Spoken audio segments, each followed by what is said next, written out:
Well, I think one thing what you should do is you should talk about Ruby. Yeah. Oh, yeah, That would be, and then from Ruby, just let it go. Oh. Where it goes from there. Yeah. Because of what, I mean, you don't remember when she was born, but you must. Really? Yeah, I had to go to Grandma's house, but I think I knew I had a baby sister. Was Marvin happy with the baby? Oh, sure. You know, I was 5, so I don't remember how he reacted, but I think, I'm not sure when they sent me, you know, to Grandma's, oh, your mom's going to have the baby, I don't know. Probably didn't tell me, I don't know, but, and I was so, I wasn't there. and I was so delighted. So, and I kind of don't, the most that I remember is not, you know, Marvin and Fern, his little sister, but that Mom had a bassinet, I guess, and it probably could be a small basket because Ruby was very small. And Mom kept the chair by the dining room table because during the day that's where she had her on the dining room table. And I can remember to this day, I step up, you know, to look at my little baby sister, and then get down, and I just kept doing that, you know, but Mom had that was okay, that was to stand there. And then little things you do with babies, you know, I guess she was my little doll. When you pull off the last little sock or booty, whee! And I love to do that, you know, like it was my job, so Mom would always let me. So one day I was out playing, and it must have been a warm day, and because I heard through the window, maybe it was open, and I heard her going, whee! And I ran in there because Mom was doing my job. Yeah. And at Ruby's funeral, which, well, I guess you'll have this dated just last April, someone mentioned about she slept in a shoebox. Well, they might have said she was small enough to be in a shoebox, but I never saw my baby sister in a shoebox. So maybe they measured her, you know, before she got on the table. But big shoebox or a boot box? She was pretty little. I'm sure it wasn't one of my shoeboxes. What, 3 pounds, couple ounces or something? Just under 4, a little over 3.5, something like. I've heard him say 3 pounds, but it was over 3. But that's still pretty little, because he was little and he was a little over 6. No, it was 5 something. Oh, see, excuse me. I don't remember how much, but Just because I'm 17 years older, I don't do all the forgetting. Well, now, was she home when you were home? what? Was Ruby home when you were home? Yes. When you were born? Because, like, you got Oh, married. well, yeah, because Oh. Ruby was 12.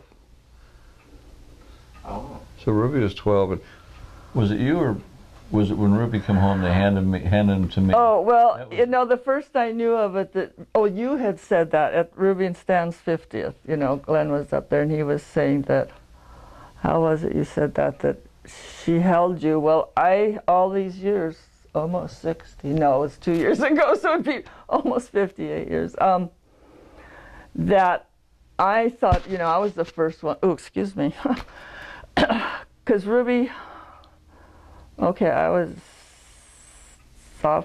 junior or senior in high school. Okay, I was a senior in high school. So being 5 years older than Ruby, she went to elementary school. So she was home, and I didn't even look, but evidently the doctor's car was there in the yard. So Marvin, our brother, he was going to JC, and he had the bus route. So he kept it at home back in the old, they call it the Ford garage. And so I would usually go with him in the morning. Anyway, I would ride home with them, and then they came from Reedley, so they came to the corner. And of course, you know, the 40 acres where the road came this and went that way, and then the other one went the other way. So I would very often walk home from the corner because he went up and around another square mile or something and came around. Unless if it was really cold, which it really wasn't, or I was, you know, in a great big conversation with one of my school chums. But the day Glenn was born, November 12th in the afternoon, I evidently just either was daydreaming or talking, whatever. I did not get out at the corner. And my pop said he'd gone out in the yard and tried to wave it down. And of course, Marvin didn't see anything, nor did I, to let us know. And then when I came around, So exact the timing, I don't know about that, but started to say Gene. That's my oldest. Marvin, my brother, then drove in the yard, and I got out, and then I had a, armful of school books, walked up the back steps, and opened the door, and here was Dr. Traber with this little bundle of something in a little blue receiving blanket. It's just sort of like this, but I'm sure he held you tightly. And he says, "Here." And I said, and he said, "That's your little brother." So, and then I guess maybe he took my books. I don't remember what happened to them. But I said, "Well, what'll I do with them?" And he said, "Well, go by the stove and keep him warm." So anyway, so Ruby saw the actual birth, and I guess that's why Pop tried, but I had, decided to ride the bus, so that's why I did. But Ruby was there when you were born, so she saw you first, and it was always like, she saw you first, but I held you first, see? So anyway, and then at their golden weddings, the way it was said, and I shouldn't say anything, but I thought, no, I held you first. So that My was. My memory was a little foggy that day. I'm not sure what.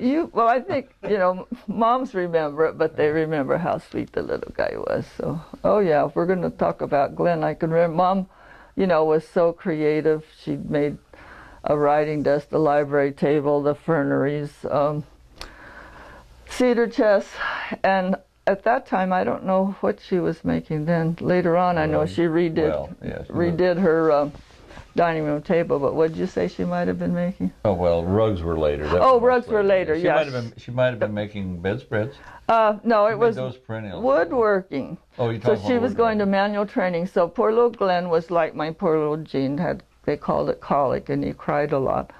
So, whether it was the next semester or what, but you were very small, and I can remember Pop would take turns, and I don't know. Ruby might have. Well, yeah, she was 12, but right there by the stove in the dining room, there was the rocker. And then I would hold you because you were crying and your little fingernails. I could tell you were having a cramp or something. And that's the only time, because Pop, I think he was, happy and proud that Mom made so many things. But he said she didn't have to start going back because he felt so sorry for the little baby that was crying. But anyway, when Mom was gone, and just like it was once a week in the evening, whichever night, then we rocked you because you were crying. I could still rock you, but I'd have to throw him this time because I said you were going to talk. I'm doing all the talking. Well, I just told you to go ahead and get started. Yeah, so. But, you first talked But that's a good idea. I didn't even think of it, but because it should be Ruby, Fern, and Glenn talking, and we didn't do that. What do you remember of Ruby? Ruby? From being when you were little and she was your... Oh, jeez. Always there. Always there. Like I talked about, we talk a lot about as a family, our different, everybody has a little different view of things, and Ruby was her personality, and she looked at certain things one way, and Fern looks at certain things another way, and I look at certain things another way, We must all be different. But you know what I mean. It's like everybody's opinion of Auntie Ruby was always a little different, and Ruby felt very slighted, and I didn't feel so slighted. I thought she was really difficult to be around, and Auntie Ruby and your mom is, Fern is much kinder than probably both of us. Well, I just can remember the happy. There were times when she'd scold me for something that I didn't think I did, but she was very generous. I can remember. Maybe Ruby doesn't remember this, but there was Marvin, Fern, and Ruby, the three of us. But I do remember mostly just Marvin and I. But that was when we lived at that same house. So anyway, Ruby must have had hers. But she would bring us each maybe a bunch of bananas, just not a banana. And that's not that our folks didn't feed us, but special treats.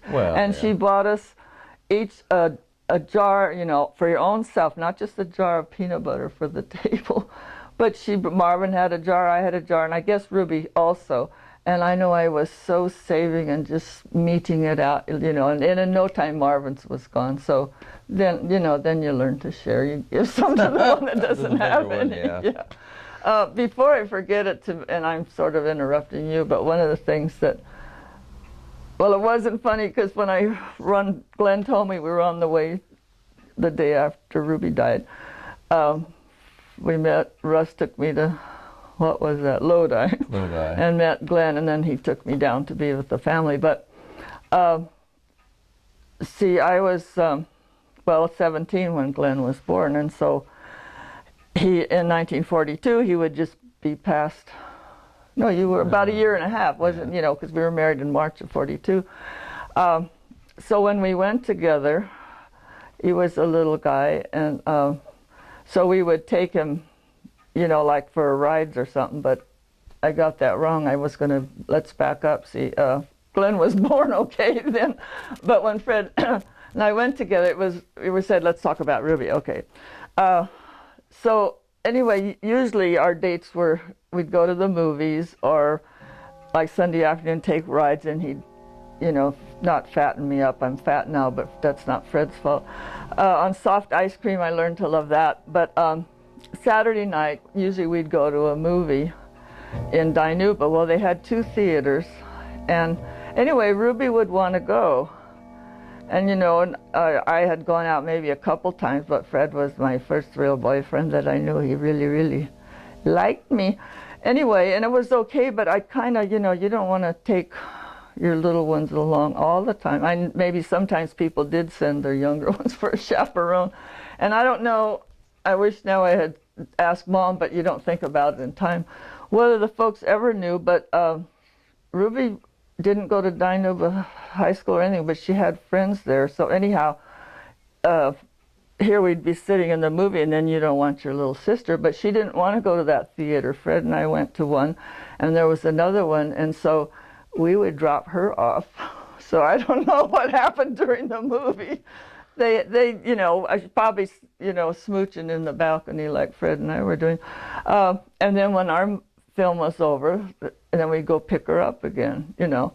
So, and we didn't really mind it, but nothing was said for many years. And then not too many years ago, maybe, well, could have been 10, but no more. Anyway, Ruby mentioned that to me. She said, you know, you and Fred were really nice.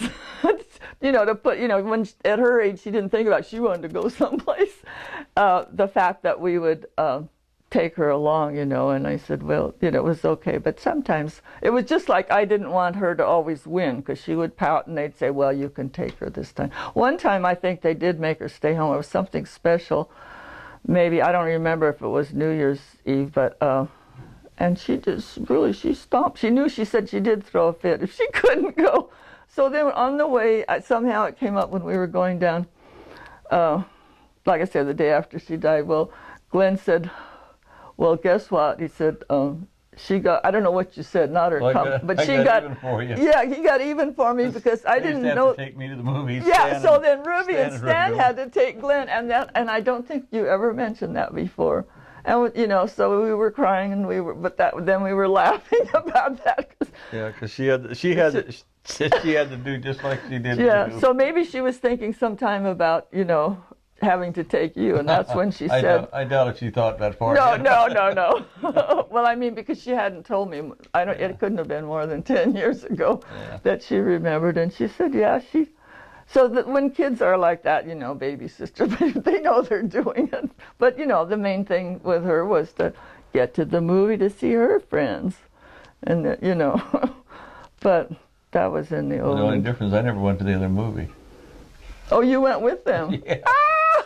Because I was, you know... Did you hold your sister's hand so she couldn't hold his? Because I was probably, I think, well, you know, I was only not quite 8 when they got married, so this was before that. So they couldn't very well dump me off. I was too young, but I still hollered to go. Yeah, no, that was funny. He said, well, you got even for me, and I thought, I wish I could tell Ruby that. I mean, she knew it and thought, but we never discussed that. So that really was funny. Yeah, I think the biggest thing is just that it just, you know, she's just not there. And you never think of her somebody that's that close and been there all your life is not being there. Mm-hmm. I think that's the hardest. That's probably the biggest thing. You know, you kept saying you thought she'd outlive you, but it didn't work out. Well, I know things don't go in order, but first, Marvin was young, of course, when he crashed in the airplane at the age of 27. But then I was next, because I'm 5 years older than Ruby and 17 years older than you. And it was like, well, naturally it was a shock to everyone, but it was like, I always thought someday Ruby and Glenn would be crying over their big sister. And here it was Glenn and Fern, you know. So you don't know. You just have to be ready. That's true. Of course, I don't. Of course, I don't remember her. I remember her as being. You know, you remember her as being your little sister. I remember her as being the big sister. Yeah, that's why each one of us should write our memories, because your view is from. Yeah. You know, that's what I had told Ruby to, and I told her girls. I said, bug your mom to write, because if we mention the same circumstance, it's going to be different. You know. Yeah.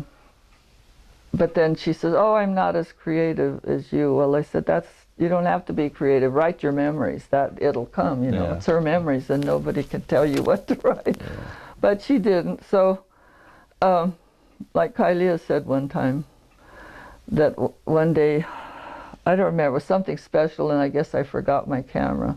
And it was a nice family thing, and Kylie said, she was just a toddler, you know, and I was much older, but I was concerned I hadn't brought my camera. And she says, well, Grandma, I guess we'll just have to remember up here. You know, so you have your memories. You can't always show everyone. One of the questions I have is, what brought the Calenders there? Because now, did they come from... Why did they end up in California? He would tell a better story than... Oh, well, this is it's like a lot of things I've got. Well, now that I have that thing, I'm going to have that poster, I'm going to have it framed. Oh. Where you can have it out and see it on both sides. That's a poster of my Camp Lewis, Washington, where my dad was at in World War I. But actually, the story of it, our grandfather had worked on the railroads back in, 1880s, I guess, what Pop said. Worked on the railroads when they were putting, because this is after the Intercontinental, but there were railroads that went up into Montana, railroads that went up into Idaho, all these different ones where they're opening the country up. Because that was always the best way. Once the Indians had sort of been pacified by the pretty much 90s or late 80s, they could, or not pacified, subjugated, whatever works better. But he worked on the railroads. And what he had done is there was a place, and I don't know, I can't remember, memory's the first thing to go, I guess. But I think it was up in Idaho, Idaho or Montana. And he had visited, a fellow that he worked with was from that particular area. And what he did was he went up to, they were thinking about moving, because he did not own land in Kansas. He never owned he'd only owned land as a young man in Michigan, and then he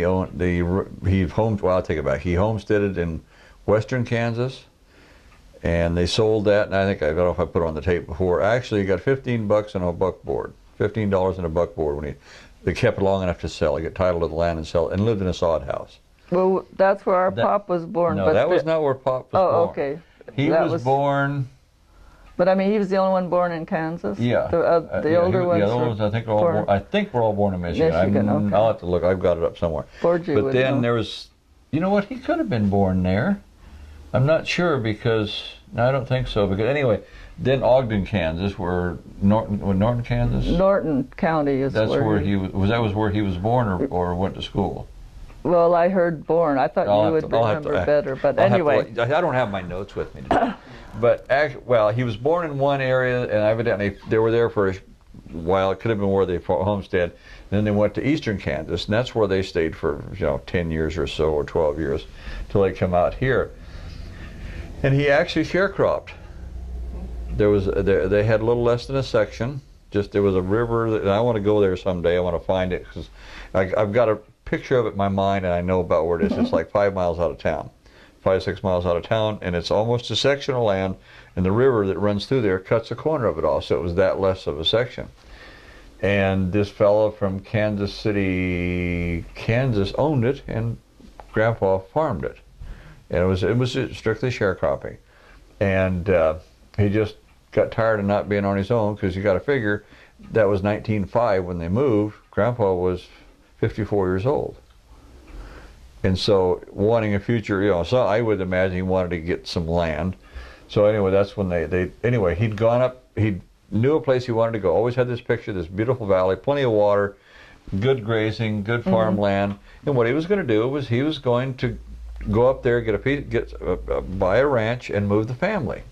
Well, it just so happened that year they had a drought. He went up there was no water, everything was dry, cattle were. It was not a good year to move, you know. And this was in, well, they come out what, April? I think April. I think it was around April or something. And so anyway, he come back and he said, in those days they used to advertise, you know, farmland here. These speculators were cutting land up, and just so happened around Reedley they were cutting up part of the Miller and Lux Ranch, and there were plots available, and there were advertisements. So Grandpa just come back and said, well, that looks terrible up there. I'm not going. We're going to California. So they packed up, had a farm sale, and that's the one I've got the handbill. I got 2 of them. One of them I'm going to have framed. I've got it anyway. But it's a handbill, and where he sold all the excess stuff for stuff that he wouldn't figure he could use. Some of the things come out. Kids pack everything.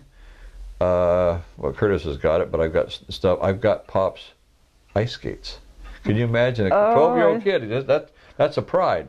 You know, it's, oh boy, you know, take my toys with me. Well, they set out by the barn till the barn was torn down. You can't skate on the sand pile. Yeah, you can't skate on a sand pile up there. And they were like the old, you're old enough to remember, I remember the steel wheel skates with the screw-on, clip-ons to your shoe. They were like that, but they were ice skates. Wow. And I've only seen them 1 or 2 sets like that. But anyway, yeah, he had a pair of those, and he brought them out. And then another thing on those, he always said, the river, it would freeze so bad back in Kansas, and they would ice skate on this river. And the only thing was, he said a couple of times he darn near killed himself because he'd come skating as fast as he could down there, and the ice would actually, on the curve, would freeze in ripples. Oh! And every once in a while, there'd be a little snow on it, all the, you know, and then flop on the ice. But that's kind of how he came out here, and then they come out and bought one of the most unlevel pieces of ground he could find, probably because it was a little cheaper. No doubt. And it's, you know, well, you know. Besides being unlevel, one of the things I can remember Pop saying, because it was sand, it was not even, what, half a mile from the river, and because San Joaquin Valley is very fertile, you know, he said, oh, the whole valley so full of, you know, good land, then my dad had to buy a sand pile. Yeah, Did you ever hear him say that? Yeah, a lot of it was sand. But that also was good at growing certain things, you know. Well, yeah, sweet potatoes, when we grew sweet potatoes, you need that type of soil. But it's like, I don't know if I put it on the other tape or if this is the same tape. Earlier, there was a place, remember, if we need a map someday, I'll draw one, of where the old farmhouse was, the bamboos. Oh, and the bamboos in the ditch. About 50 yards out from that, because the railhead was in Reedley. It's coming from the corner of the place and going out there somewhere out toward where Casper's was actually a wagon road. And as late as in the 50s, when we got a little better tractor, when you'd plow that field, when we used to have sweet potatoes out there, you would actually, Pop told me about, you know, and I've hit it myself, where when the plow was pulled real deep, this ground was packed, it was sandy, it was packed so deep that you could actually feel it going over there. And it would turn up a little different. You could just see where kind of the trace of it was. And, you know, of course now probably gone, but that had to be, well, that was in the 50s, so that was 60, 70 years since they used it, or 60 years probably. But they came out to California in 1905, and there was that picture that Borgie has. Minnie came out also, and also Ray, which is our cousin. Mm-hmm. And sort of like cousin, like uncle and nephew, only. Well, Ray was 7 years younger than 7 Pop. 7 years younger than. But with Gene, there's not quite 3 years. Yeah, you know? Yeah. But so they came out to California and younger, probably close to started all those years. But I don't know, if you're going back to stories about the family, that's what we're here to try to, so we don't forget them. And this is, again, I can't remember if I put this on the other one or not. When they were in eastern Kansas, or western Kansas, when Grandpa was working on the railroads. Does anybody want to know why he went to Kansas in the first place? If we start there? You don't want to know? Sure. You want to know? Of course. you've heard. Anyway, an older brother, Jackson Calender, and Grandpa Fern. This is what Pop tells me, what his dad told him, or what he got from the family. Actually, he didn't get it from Grandpa because Grandpa never mentioned his name. Grandpa was probably, now I don't know him, you know him, and you maybe can touch on that later, is he was a very nice, gentle old man. Oh, yes. Nice as can be, well. Very soft-spoken. Yeah, you know? What Pop said. So that was Grandpa. Yeah, what Pop said was, when at one time when he was about 10 years old, he went with Grandma to Michigan. And the first time he met any of the relatives there, and he found out he had well, actually Jackson by that time had died, but there was a whole bunch of cousins and family. He didn't know about it because Grandpa didn't allow Jackson or any of his that portion of the family to be mentioned because they'd been farming together, and evidently Grandpa was doing most of the work and Jackson wasn't doing all the work, so got toward harvest time, and I guess they'd owned the land or leased or whatever it was. And so the idea was he was going to go to Michigan. So that's when they went out to Homestead. And so what Grandpa said, okay, fine, you know, we'll settle up. He figured everything would be square. So what he said was sell the crops, get everything off, pay everybody off, and send me my money. Never sent him anything. He put it in his pocket and kept it.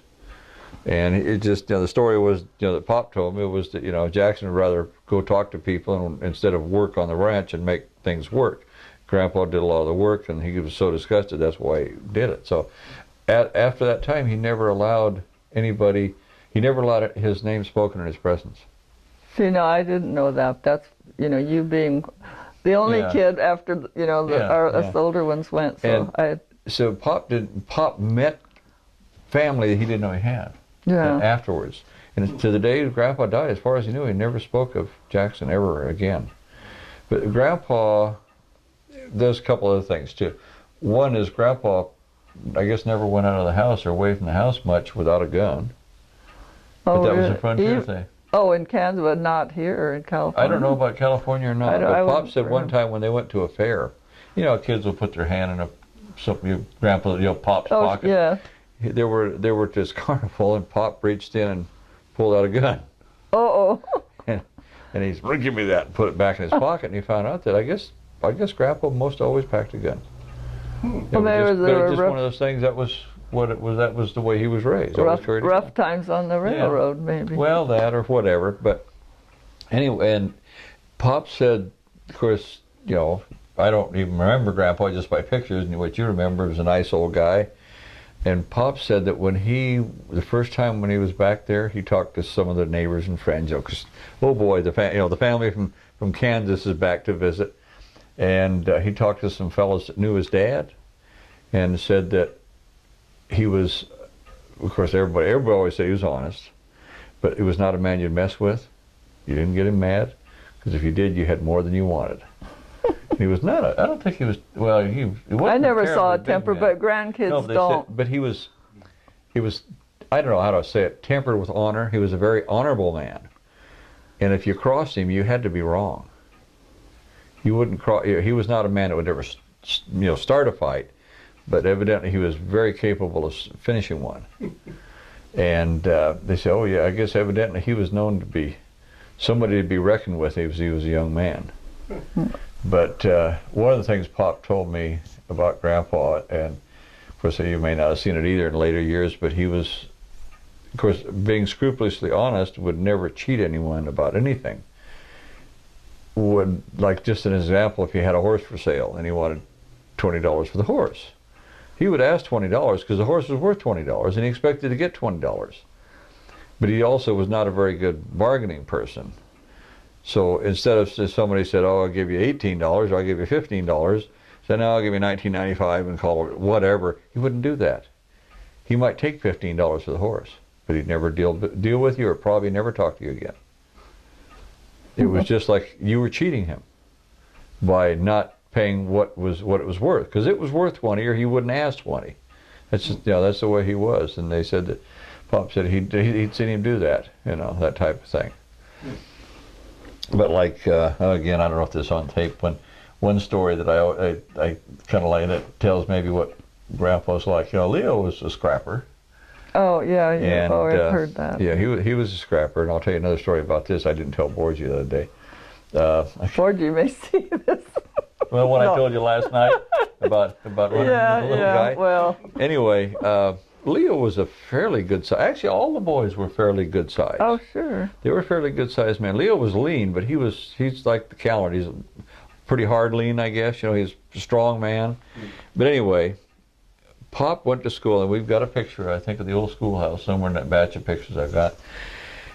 And back in there, I mean, you can tell this is a schoolhouse. It is in the middle of nowhere. It's flat, and it's like up on 6-foot stilts, and the bottom is covered, with siding. And the reason they did that was because of the snowdrifts. If they didn't build them up a ways, buildings like that with the snowdrifts would get into the building and stuff. But anyway, there was evidently a kid that was, I guess he was part of the school. His dad was on the school board or president or whatever. Didn't get along with my dad and had some sort of a hassle. This kid's 9, 10 years old. And so anyway, it just happened to be one of the few times that Leo was at school, because Leo only got maybe 3rd, 4th grade education, because the kids went to school only when they weren't working, so that meant they might get a few weeks between seasons. So they might, they have to go 3 years to get, or 4 years to get one. And because as long as you could read and write, that was in cipher, that was about what it was. But anyway, Leo, even then, I guess, was pretty tough. Of course, I guess Darwin couldn't be tough enough. He was older and bigger, a little heavier, and Clarence is the toughest of all, from what I understand. Oh, really? Yeah, they said he was the tough. Pop always said that nobody would mess with him. He was the toughest. Nicest, probably the nicest, but the toughest, because he knew how to box, and he was an excellent fighter, an excellent boxer. He was evidently really good. Even Uncle Leo would not mess with him. Oh, I remember as being slight, not heavy. Pop said that he would talk nasty to Clarence, Uncle Cub, and he'd talk like he'd start a fight with him. He said in all the years he knew, he never ever laid a hand on him. And it was like, he could let it. Clarence would let him talk, but it was he never pushed it. But anyway, what happened was there was a male school teacher, and in those days, of course, you bought your own books. School teachers were kind of like itinerants. It was a really low-paying job, but somebody that had enough education they could get in. It was something you could do. Well, they had a male school teacher, and whatever the hassle between my dad and his other kid is, the teacher was going to take a switch and beat my dad. And my dad said, well, it wasn't his fault. And of course, anyway, Uncle Leo said it wasn't his fault either. And he said, well, by God, I'm going to whip him anyway. It's his fault. And so Uncle Leo said, no, if you think you're going to lay a hand on him, he says, I'm going to take you out, beat you up, and throw you off the porch. Well, one of his students was telling him this in front of the rest of the class. Well, of course, he was probably the oldest kid there. He was about 17. And so, anyway, the guy picked up a whip or a switch or whatever he picked up was going to hit my dad, and Leo drug him outside, beat him up, and threw him off the porch railing. The railing on. Oh, well, I didn't hear that part, but I know Borgie had said that her dad, who was was there 10 years difference? You're pretty close, yeah. Older than Pop, that he, kept him from, kept the kid from beating him up. I didn't realize the teacher. But then that sort of parallels, because Borgie is not quite 2 years older. Like, I'm born in October, so, and then she's 2 years older in January, so just those few months. But then she was always not that anybody was going to hurt me, but Gladys was older, and then Marvin, our older sibling. And then if the four of us were playing, well, the bigger kids, they know what they want to do and they're running out, but Borgie always waited for me, And of course I was the crybaby, and I told her I've always loved her for that reason too. But then one time, that didn't lessen it any in my eyes, but she said, well, Mommy used to say to me always now you wait for Fern. Anyway, she did. So her dad protected our dad, and then Borgie was, made sure that, because I was always slower, because I was the littlest. Yeah. So, well, and of course, like with this, the rest of the story is, yeah, he beat the teacher up, and then he took my dad and went home. Because, he didn't want to leave him there, and that was about the last day Leo ever went to school. But what happened is the guy, the teacher, was mad and went and got a hold of whoever he was staying with on the school board, or the president of the school board. So they got in a wagon and came out to where the folks lived. Well, by this time, Leo had got home and told, and Pop had told Grandpa what happened. And so here wasn't very long. Here comes the teacher and the school board, the president of the school board, and the kid out to the ranch. And they wanted to whip Leo. We're going to whip Leo because he wouldn't do that. That's not right. He did that. Grandpa says, well, yeah, I'll tell you what. I've already heard the story, and your teacher's wrong. And I'll tell you something else. If he ever tries to lay a hand on my son, it won't be Leo that comes up. It'll be me. And it'll be you and him both. Now, I think you better just pack up and get out, because there's never going to be any troubles, and I don't want to hear of Gene coming home and saying that this teacher's giving him a hard time. Because if he does, I'll fix it. Basically, Grandpa was going to do some bad news on him and Pop said he never had any trouble. The teacher didn't like him, or you could tell he didn't like him, but he never did anything. Never threatened to whip him. There was never any more problems while he went to school. But the grandkids, they see the gentleness, we're talking about the Calenders, but like my father-in-law, Pop Neighbor, my father-in-law was not the man that the kids talked about, because he was more like a tyrant kind of a thing. Yeah. But one of the most tender things from Grandpa Calender that I can remember, because he was always, how grandpas are. You're a grandpa, I'm a grandpa. Well, not my grandpa, not all of them, but not the other one. But I mean, because any grandpa would treat their grandchild like that. Yeah. But the time I got burned with scalded, I guess, with hot water, because, in the olden days, how they didn't have the water heater and all that. So, and now I do the laundry with cold water, because the detergents, you don't have to have hot water. But she must have had it almost boiling, because I guess you added cold water to it. But anyway, say the washing machine was over here, and they always had a fire, and she had the big wash tub full of water, and she'd carry by the buckets.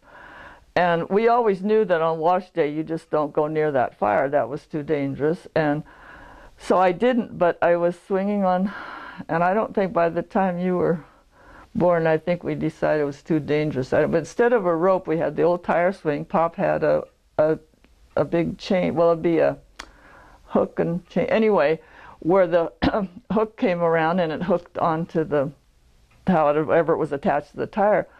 And so I was just swinging. Well, that goes to Ruby's part. But anyway, I was swinging, and I didn't see Mom, and I guess we didn't see each other, and we sort of collided. And so it was all over my arm, and it didn't leave a lot of scar, but I did have some. But of course, I grew into the scar, and you cannot really see it. Blistered up anyway. Well, I guess not right away. Yeah, it did. That's where I first learned about ungentine. But Mom hopped in the car, and Grandpa, they must have either lived there at that time. I don't remember the circumstances, but I can barely remember. But anyway, I sat in Grandpa's lap, and he was holding me. It was the old touring car. And I guess I don't remember shaking, but when you have an accident, like you're in shock, and I guess I was shaking. He was trying so hard to hold me and comfort me, and I was crying, and he'd say, "My goodness, child, can't you sit still?" I mean, because I was just shaking. So when I got off on about the chain, that had nothing to do with my accident. Of course, I know Mom was hurt much more than I was. I was burned, but to think that she collided with me. But Ruby, at one time, was swinging on that same swing, and they had warned us, so we knew, like if you twist the swing, how much fun it is to unwind. Well, that's with the rope, but this chain, you didn't do it. And Ruby was swinging, and a kid was over there. Actually, I think it was Josh Williams. What was his son's name? I can't remember. Anyway. Elvin. Elvin, yeah, a really nice friend and a nice kid. But he didn't know any better, and he was twisting it. And I think maybe just about that time we said, "Oh, we can't do it." Anyway, because when you twist the chain, then it came unhooked, and I guess part of the chain conked Ruby on the head. And when you your head bleeds. I mean, my sister had blood all over, so I'm not sure. I don't think Grandpa was there at that time, but anyway, then she had to go to the doctor. But I don't remember him ever changing it to a rope. But that is really dangerous, you know. So anyway, I wonder if that was when you got burned out. If you were living on Cook's place. Oh no, that was where at the home because. Well, no, what I'm saying is if you're living there, because Grandma and Grandpa were there too. Oh. I wonder if they just come back to do the wash and do. No, because the swing was there. It was Pop had put the swing up on the umbrella umbrella tree. But that's why I said maybe that's why you were there though. Mom's doing wash over there. Well, it could be. Then I didn't know that Grandpa put the swing up for. No. I don't know. I don't know. No. Whatever. Because we lived there and then we moved and then we came back when I was 12. Well, I they knew might that. have just been visiting or whatever. Yeah, it could have been. I don't know. But anyway, we rode all the way to Dr. Traber. And then I met someone here in Healdsburg who's not quite as old as I, but almost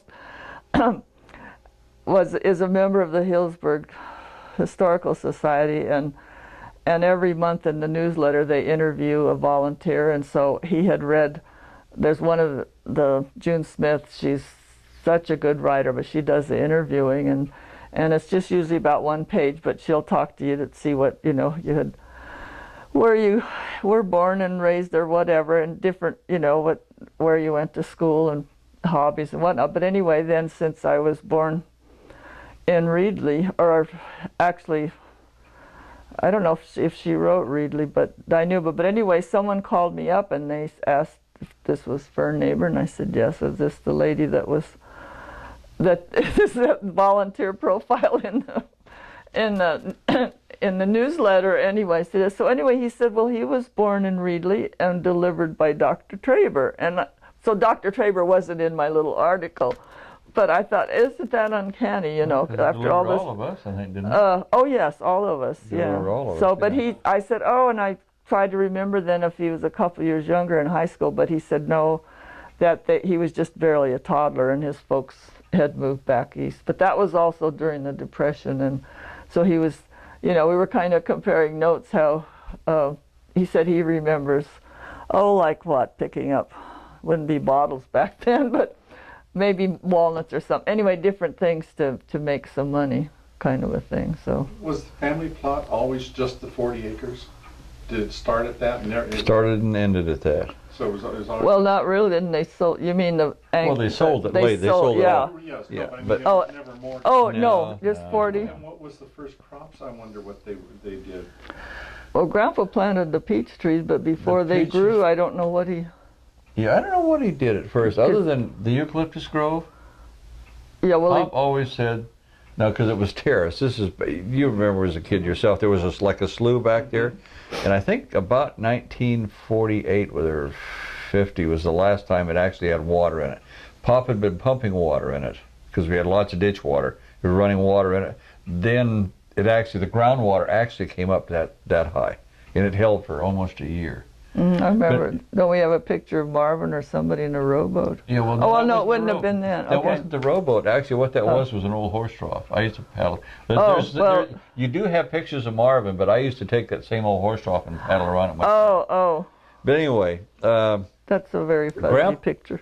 Huh? That's a very fuzzy picture, so go. Yeah, but up here you look at the okay. No, I've seen the picture. I know what you're talking about. Yeah. But anyway,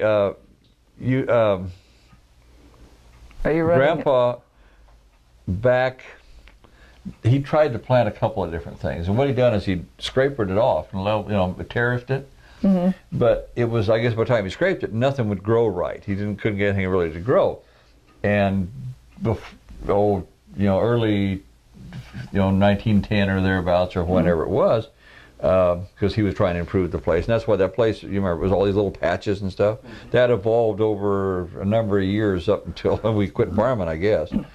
Because you could get water to all of it, but you lost a lot of room and ditches and this and that and the other thing. And it was like, this piece was 5 acres and 3 acres, and you had to irrigate this way, and that way, So it was kind of a pain. But anyway, luckily, or I don't think it was luckily, probably smart enough that the well was actually at the high point. You know, so water would run everywhere. Some were a little different than others, difficult, but it would run. So anyway, so you were saying about planting the eucalyptus anyway, planted eucalyptus trees because Grandpa wanted to see something grow. And what they were doing is, in those days, they were experimenting with telephone lines, and or not, power lines and stuff. And of course, the old standard pine tree, shipment was sometimes a problem. So actually, there's one or two types of eucalyptus that grew fairly long and straight. There's only two problems. One is, as soon as it dried, it turned into a corkscrew, and it would go like that or whatever. And the other thing is, if it wasn't totally dead, it grew into a tree. Because eucalyptus, you can just I've seen it where you could take a limb off of eucalyptus, and if it was good and green, you could stick that sucker in the ground, and there was a chance if you got water, for a fence post, it grew. It made a tree. You could just get them from certain types of them, but then later on it just became firewood. Well, see, that's why I thought they planted them. I thought we planted a bunch of different kind. I think some of them may have been that, but Pop said because he was trying to grow some. Well, I'm sure because you wouldn't. I mean, it was quite a grove of trees. I expected to, live a long time and use it all. Yeah, well, no, it wasn't primarily for wood. Yeah, let's see. But those actually, I think, I'm learning too. Grew. I mean, they spread because the trees spread. A lot of those trees will spread as the seeds fall, they grow more and stuff. And there was some places out there at different times that are almost like thickets, But that still wouldn't have made a living. He must have planted some other yearly crop. He planted. Well, I'm sure they had gardens and stuff. Mostly all I ever heard Pop talk about was peaches. That was the thing that came in. And as I remember the old cutting shed. The old cutting shed. And I didn't realize it 100%. Stan was saying, well, okay, back up. Planted peaches. Didn't have a cannery. And fresh peaches shipping, you couldn't ship them. So everything was dried. And what they did was they had the area right next to the barn, well, according to that picture, right to the left and back behind that tree there, was the yard. And they had a little railroad built out of these metal strips, about an inch wide and quarter inch thick. And they were I guess they were on boards. And they had these little small little carts that had little railway wheels on a little axle, and those things, they'd move them back and forth and pick the trays up. Because what the thing they did was they sulfured them. And I was talking to Stan. I can still smell it when you mention it, that sulfur pungent smell. The reason, and I didn't really realize it, Stan said, I was talking to him the other day, he said the reason that they sulfured them maybe helped dry them a little bit, but it was to give them color. So the peaches stayed nice, and otherwise they would fade out. But they would stay nice and orange, peachy looking, because they would sulfur them. Because I remember the cutting shed, and I was very impressed that my grandpa had a railroad. I mean, I knew it wasn't a big one, but my grandpa had a railroad in the back 40. And of course, that went on into the 30s, I guess, till they finally got rid of it. Now, didn't they burn down a couple of those sheds? I remember hearing about it, but maybe that was even before I could remember them. Because but I was old enough to do some cut. I did cut peaches. Yeah, you cut. Yeah, what they did, they hand cut them. I guess you hand cut them all. Yes. They were dried, half peaches, and then pack it. Then you used the same trays later on. Then you turned them over, and that was where the grapes were on. Yeah, you must have. Yeah, you must have. They must have had grapes too. They must have planted some grapes, didn't they? Or must have at the same time. Somewhere about in there too, because another Pop story. This is Pop this time, not Grandpa. Do you remember Pop talking about Floyd Kiger? Do you remember Floyd Kiger? The name's familiar, and I probably do. But Floyd was a couple of 3 years older than Pop. And they were real good friends. Floyd Kiger was a good friend. J.F. Caesar was a good friend. And actually, there was a couple other fellows. I got him Charlie Moore and different ones. But of course, you talk about the Caesars. They were good family friends, and they were actually from Kansas too. And anyway, Pop was about 13, 14, and Floyd Kiger was kind of a practical joke. He was real fun-loving, and just did a lot of crazy things. And Pop always said he was a great, big, strong man. Very strong. And his dad was not a weakling. Floyd's dad was not a weakling. And guess from what Pop said, his mother had passed away, and it was just the father and son, and they used to hire him to help move these things around. Well, some of the times with those trays, what you do is you take, they had like a stretcher with, you know, rails front and rear, and you stack up stuff, and you go spread them out on the drying yard. Well, I guess Floyd would get his dad in the front, and then start running and shake the trays like this, and it was all he could do to keep up from getting run over. And he said, Pop said, yeah. He said, oh, Floyd, damn it, stop that. And he'd be running and pushing his poor old father around the field just because he was crazy, you know. But anyway, poor old Floyd, his one problem, he liked to drink, and he never married, and he was working as a ranch foreman for some ranch, and evidently he never drank during the week. But come Saturday night, he was drunk till he went back to work Sunday morning. But what he did was he used to go to Fresno and drink.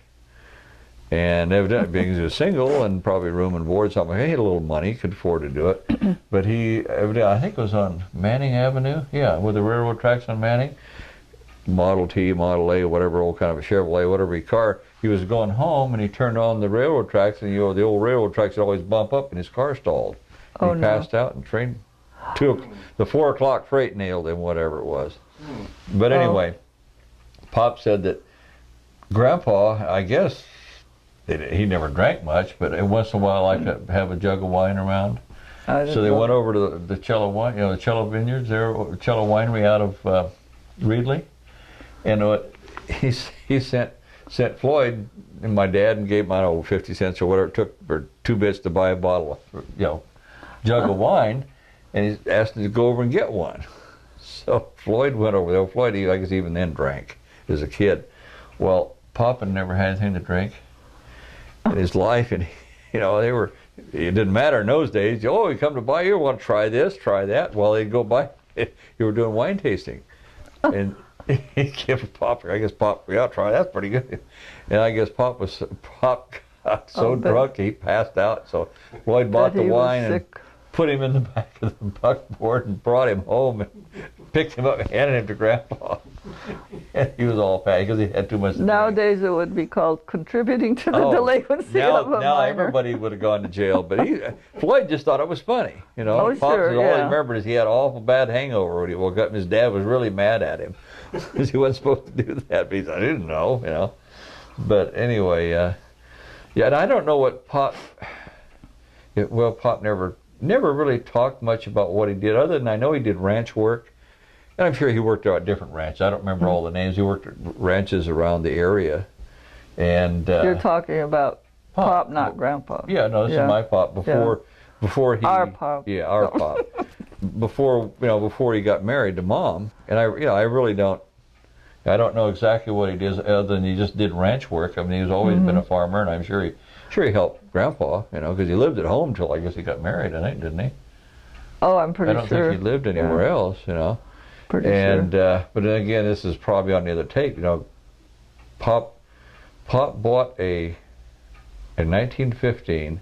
He bought a 1913 belt-driven Excelsior motorcycle. And as a sidebar, every year there's a group of old antique motorcycle buffs go to Minden, Gardnerville, where I live. Oh, really? Yeah, and I used to live behind that, and every year they have it. You see them putting around, and I saw one. I saw an exact, complete, total original 1913.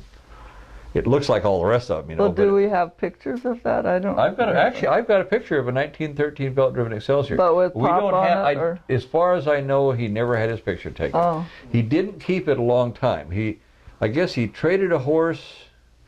What Pop told me, I think he traded or sold the horse to buy the motorcycle. and they went and bought the uniform that you had, because roads were pretty well non-existent. You've seen pictures of the roads, they weren't bad. Well, what had happened, they get even worse, because all the canals, they were all cement. Yeah. And then when it would rain, the dirt around the edge of the canals would wash out, so you had chuck holes. And the uniform was the old World War I ear flap helmets, or similar to that. A big, long, knee-length overcoat. Like the Red Baron. Yeah, like the Red Baron. Knee-length boots, motorcycle boots, and gauntlet gloves. And what it is, they were gauntlet gloves. They had a flare, and it tucked in, so when you're riding down the road, water didn't run in. You were going that way, and when it rained or was bad weather, dirt or anything wasn't likely to get in your coat. And so that's what you drove with. And he said, this thing, if you get the belt tight enough, it do about 60, 65 miles an hour. Faster than their car. Faster than you want to go. Oh, they were fast enough. Anyway, I still have one of the gloves. It still exists. It's pretty rotten, but it's there. Remember, I used to play with it when I was a kid, and I made sure when the house was torn down, I kept it. Oh, for goodness sake. But anyway, the rest of it's all gone. And one thing I wished I really would have kept, and of course it was gone when I was a kid, was in high school. Mom threw away Pop's World War I uniform, but it was intact. Oh, it well, was hanging up in the attic, and it was I can full see of that. bumps and just nothing. There was nothing left, so you got rid of that. But anyway, Pop took a few flops on the motorcycle, and he said one day he'd gone to work wherever he'd gone to work, and it was pouring down rain in the wintertime, and so he had to quit work, was going home, and so he's going as fast as he can in the rain, goggles too, and he dropped the front wheel of that motorcycle where the road had washed out a little bit on one of the canals, and did one of these, did an end over end. Didn't hurt the motorcycle, but he said he darn near killed himself. He said he got up, got that thing home, and there was some guy had been asking him about buying it. Looked that guy up and says, I got a motorcycle for sale. Uh-oh. So the guy didn't have any money, so what he did is he got a horse and $5 for it. Oh, so he made a profit. Well, he got a horse and $5 for it, but the thing is the guy didn't have any money. So he gave him the 410 double barrel shotgun that I have to hold till he got the $5. Well, in those days it was probably brand new. It was barely worth $4, $3.50. You could buy shotguns like that. That was not an expensive shotgun. But anyway, he gave it to my dad, and I still have it, and it still works. But it's like, things, just different things. Excelsior, huh? Yeah, the old belt-driven Excelsior. Because, see, the big thing was, he told, who was it? Was it J.F. Caesar? Well, I think it was one of the Caesars, bought a 15, which was a chain drive, and he said, that sucker was fly. Because with his, what had happened is you could only go about 60, and then the belt, or so, and then the belt would start to slip. Just couldn't go any faster. You couldn't transmit that much. Yeah, right. The old belts were not what they are today. The old, but the other one, the chain drive. We had a motor. You had a regular, like a more modern motor sprocket and chain, was positive and was faster, a lot faster. You said you still get hurt.